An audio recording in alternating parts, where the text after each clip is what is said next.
Hello there. In just a moment, the press preview, where we'll take a look at the morning's papers. But first, our top stories.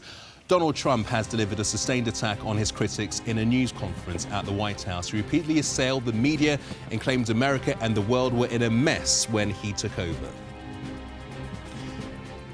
In an article for the French newspaper Le Figaro, the Prime Minister Theresa May has reiterated that Britain will not try to cherry-pick the best bits of EU membership. She'll meet with her French counterpart on Friday. And crisis talks have taken place between unions, company bosses and the government amid talk that a takeover deal could see thousands of Vauxhall workers lose their jobs. Hello there, you're watching Sky News and the press preview. In the next half hour, we'll see what's making the headlines with Dr. Eliza Philby and Christian May. But let's have a look at the front pages. No surprises in The Guardian, with Donald Trump denying his presidency is in a state of chaos. The Times looks at the president's Russia comments, but also has a story of Amazon and Apple profiting from an anti-vaccine frauds documentary. An newspaper investigation claims the NHS plans to reduce face-to-face care to deal with a £22 billion funding gap. Train delays have soared to their highest level in a decade. That's in the Metro. The Financial Times reports French bonds are trading at levels not seen since the Eurozone crisis. There's a warning in the Telegraph of a revolt in the Tory heartlands if Philip Hammond doesn't back down on higher business rates. The Mail has a similar story, with 13 business groups describing those rates rises as illegal. The Express says the odd burst of exercise can significantly improve your heart health. The social care crisis has been linked to an extra 30,000 deaths in a year. That's according to the Mirror. Forget the winter freeze. The Star declares it's looking forward to a 17-degree heatwave. And The Sun claims EastEnders star Danny Dyer has quit the soap to sort his life out. Well, I'm joined by historian and author Dr. Eliza Philby and editor of City AM, Christian May. Good to see the two of you again. Eliza, if I could start with your choice there from The Guardian. Tony Blair, he's piping up once again about Brexit. Is this what people want to see? I'll leave this one to Christian. This is his favourite story. Well, who does he think he is? I mean, Parliament has just voted overwhelmingly to grant the Prime Minister the legal authority to implement the will of the majority of the British people at a referendum. That's what's happened. Tony Blair has been promising all winter that he's going to return and that he's going to inject himself back into the national debate. His country needs him once again. And what's he doing? He's going to crop up in London, give a speech in the headquarters of the defeated Remain campaign, who have rebranded as Open Britain. And he's going to say that people should change their minds and it's our mission to persuade them to do so. So he says that he has a duty, as he sees it. He's made plenty of money, he's kept himself out of the headlines, no great role in British life for a number of years, but he's returning now to tell people they were wrong in the referendum. You wonder what the motivation here is, because this comes at a time, exactly at a time when, as we know, Theresa May is in France and has written a piece for Le Figaro saying, you know, we are determined not to cherry pick. You know, the debate has moved on from the referendum. It really has. Parliament, Christian's quite right, has now sanctioned it. It looks like a headline from 12 months ago, doesn't it? Quite, exactly. He says that people voted without knowledge of the true terms of Brexit. I mean, do you think, as a former Prime Minister, he has a duty to stand up and say something? No, I honestly don't quite understand the point, the purpose or the motivation behind this intervention. We know that he met in Brussels with Juncker a couple of weeks ago. Whether the impetus is coming from the EU itself, I have no idea. There was a certain level of disbelief, we know, on the continent that Brexit actually was voted for by the British public. But it seems slightly bemusing to me that Blair has the gall and the ambition to try and challenge and reverse what was the most, pretty resounding win for Brexit. And he says that in terms of number of votes, he picks up this line that a lot of Remain advocates chew over again and again, which is that nobody knew what they were voting on, that they were tricked, that they didn't understand it. It is the most condescending, and I would say inaccurate. On both sides. No, it was the most inaccurate line of attack on Leave voters, because actually this was one of the most informed acts of participation in democratic choice that the country's ever seen. Everybody was debating it. Everybody was talking about it. The idea that everyone was tricked by a figure on the side of a bus is a nonsense. Well, that's and true. so for Blair to turn up and say, you didn't know what you were doing, it's all right, I'm back, I'll hold your hand and guide you out of this mess, is absolutely outrageous. Do you get the sense that whenever Tony Blair says something, the opposite tends Well, to happen? the interesting side story to this is he's not doing the Labour Party any favours again, because obviously the Labour Party are now much more divided over Brexit than the Tories, and it's proving a much more kind of thorn in their side than for the government. And you know, Tony Blair is not helping the Labour Party in this respect at all. I suspect actually, you know, this is the Tim Farron line. We need to have another referendum once the deal has been negotiated. But I don't think firstly, the policy itself has a sell-by date, because I don't think it's going to happen for the Lib Dems. And secondly, I'm not sure that actually the British public even listened to Tony Blair. He's more despised than Margaret Thatcher. Listen to the sort of mental gymnastics that he puts himself through to justify this stance. The will of the people must be respected, he says, but the will of the people should change. I mean, that's how he's justifying this intervention. He should go back to spinning for despots. Yeah, and comments that aren't going to figures. be considered popular by many people. Let's move on to the Financial Times now. The French bonds trade linked to the French elections. Well, this is in many ways, a much more interesting and slightly more worrying story, which is the kind of volatility in the markets over French bonds in expectation and anticipation of the outcome of the French presidential election. And all polls are suggesting that Marine Le Pen will win the first round, possibly not the second. Fillon, the Conservative candidate, is now, because he's sort of mired in kind of controversy because of the sort of funding expenses crisis surrounding his wife, is now out of the running, I would argue. And it's down to Le Pen and independent Macron, who's an independent banker, very much kind of centre political figure, very pro-European, as opposed to Le Pen, who's publicly stated she would take France out of the euro. And I think, you know, really, it's a duty for us as we enter negotiations with the EU to really understand what's going on in the French election, because it's much more important in many respects than the presidential election in America, because it has serious ramifications for any Brexit deal we do. You know, if Marine Le Pen does win, then it's all likelihood that she will take France out of the euro. If she takes France out of the euro collapses, and if the euro collapses, the EU collapses. You know, we may be in a situation where there's no EU to negotiate a Brexit deal from. Do you think we are living in a period where the EU itself is going through, you know, much more serious demonstration of Euroscepticism and anti-Brussels and anti-German feeling from Greece to Hungary to France to Holland. And, you know, there's no signs, worryingly, within Brussels that they have any sense of how to address it at all. You know, and in many ways, the whole crisis within the European continent, Brexit is a sideshow to a much more serious malaise within the European project. Do you think France is at a crossroads more than any time before? Because like you said, if Marine Le Pen does win, France goes out of the Eurozone, goes out of Europe, which is huge. Effectively, the European project is over. And if Macron wins, then it's all go for the European project. Well, I mean, France has been in a perpetual state of crisis since 1789, so you know, it is the home and the bedrock of revolution. But and French politics tends to be quite heated. But I do get a sense that, you know, this election, the future of Europe really hinges on the outcome of this election. OK, Christian, talk about what's in the Times. We had that rather extraordinary news conference from President Trump.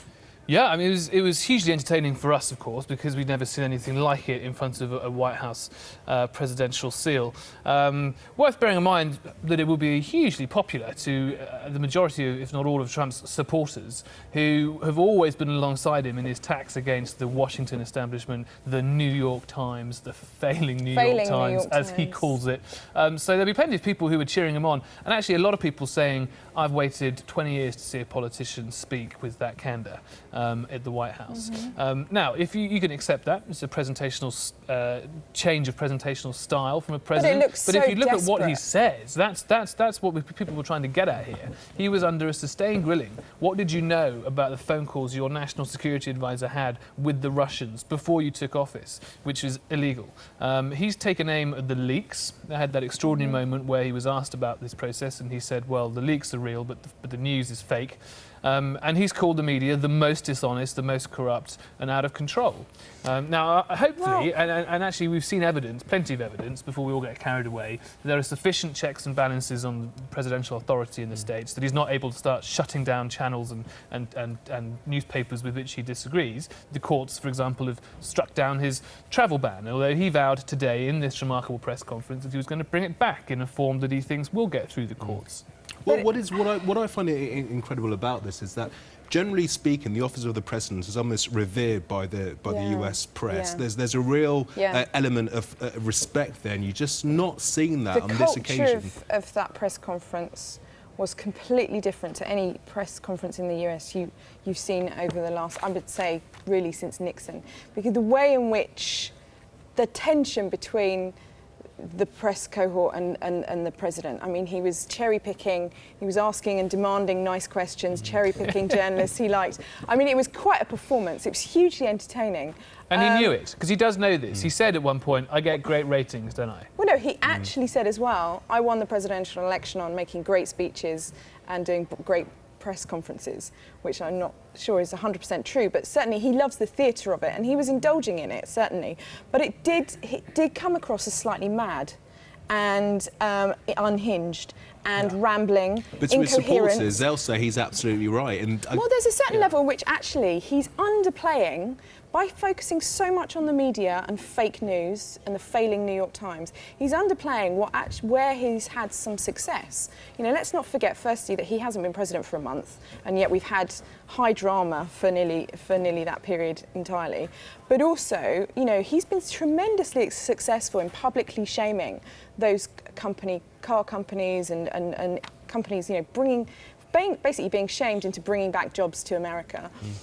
You know, for some people, the travel ban, you know, they completely agree with, wholly invest. Well, he said he was going to do it, didn't he? And for a lot of people, Christian's absolutely right, have been complaining for years that politicians say one thing and do another. And the refreshing thing about Trump is he's actually doing exactly, almost to the letter, what he said he would do during, what he promised during the campaign. Okay. The issue is the slightly sort of unhinged nature of his performance and delivery, which in my mind suggests he won't last the full 4 years. Okay, for now, Eliza, Christian, many thanks indeed. Lots more to come on the press preview. Stay with us. Hello there, welcome back to the press preview. We're looking at all the front pages for the morning with Eliza and Christian. Christian, if I can move on to the Times page 4, this is a story about Twitter. Yes, they're trying new technology to clamp down on people being offensive on Twitter. I'm instinctively in favour of pretty rampant free speech, and so I cringe a little bit with worry whenever anybody, be it the government or a technology platform, says they're going to clamp down on people's being offensive, because that's such a subjective proposition. So Twitter's going to basically put you in a sin bin for 12 hours if an algorithm detects that you're using language which isn't racist or misogynistic or violent in any sense, but is possibly offensive. And I think that's they have to respond to the sort of growing wave of anger that people have that these kind of platforms do open up the sewer. They have a responsibility. Facebook have a responsibility over the perpetrating of fake news, and Twitter has, you know, a responsibility as well. You know, it's not just a technology firm. But a responsibility to do what? To protect people's feelings? To stop somebody saying something which somebody might find offensive? Well, We've got an example here of this platform banning someone for 12 hours because they called Senator John McCain in the US a traitor. And somebody somewhere has said, not always an algorithm, in this case somebody somewhere has said, that's not really on. And that's an outrageous infringement of somebody's legitimate opinion to express. So I recognise that they've got pressure to sort of do something about the sort of the sewage which is opened up when you give people unfettered opportunity to tweet their inane thoughts. Yeah, but the problem is it's not actually regulation done by a human being. It's done by artificial intelligence. They have a sort of mixture of human and algorithmic controls on this. And you can't be a little bit pregnant, Eliza. You can have free speech or you can have moderated speech. And in this case, somebody's going to moderate. And how's this really, practically speaking, going to be policed? Because all a troll has to do is set up a new Twitter account and they'll carry on also going. It doesn't restrict your followers from seeing your tweets. So you're not banned from Twitter for 12 hours. You're still on Twitter. Your followers can still interact with you. Yeah. It's just that outside your followers. It might mean that I get less abuse after my outings on Sky News Press Preview. I very much doubt that. OK, moving on, guys. Story in the Daily Telegraph about the Tories facing a revolt over nightmare rise in rates. Well, this could threaten to be the Theresa May's government's poll tax, in the sense that in the run-up to the budget, there's pressure to reassess and create a different policy on business rates, because retail businesses are having their property reassessed and their business rates are hiking up, in some cases more than 25%. And at a time when the high street is under severe pressure, from online sales and from kind of out-of-town shopping centres, they are feeling the pinch and the pressure even more. And this is one area where the government is being pressured to step in and sort out. And there is huge pressure on the retail sector, because you have, as Eliza said, there's great competition from online in particular. Footfall is falling, particularly in out-of-town shopping centres. But you've also got other elements of government policy, whether you agree with them or not, which add costs. The apprenticeship levy, which is essentially minimum payroll wage, tax, pension, the living wage coming in.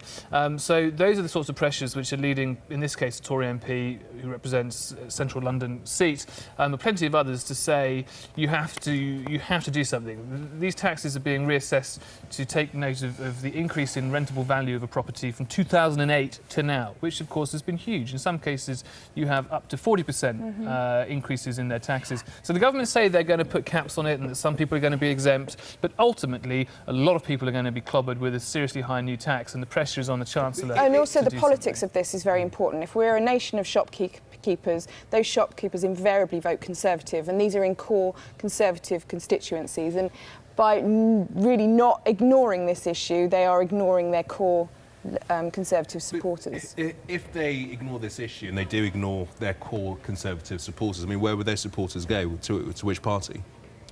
Well, I think it's not that they'll defect to UKIP or defect elsewhere. It's more that Theresa May has set herself up, even more so than David Cameron, certainly, as, someone that plays well to the Tory heartlands, who has a very kind of conservative appeal in a kind of traditional conservative sense.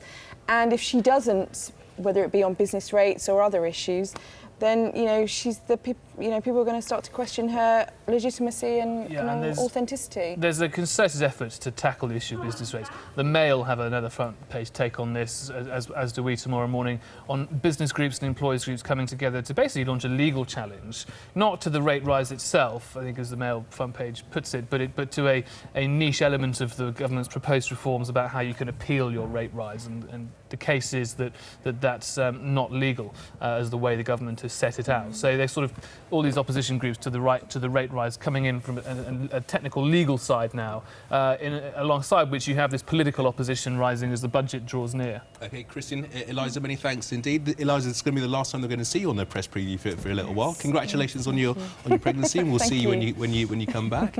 Stay with us on Sky News. We've got lots more, but for now, let's have a look at the weather.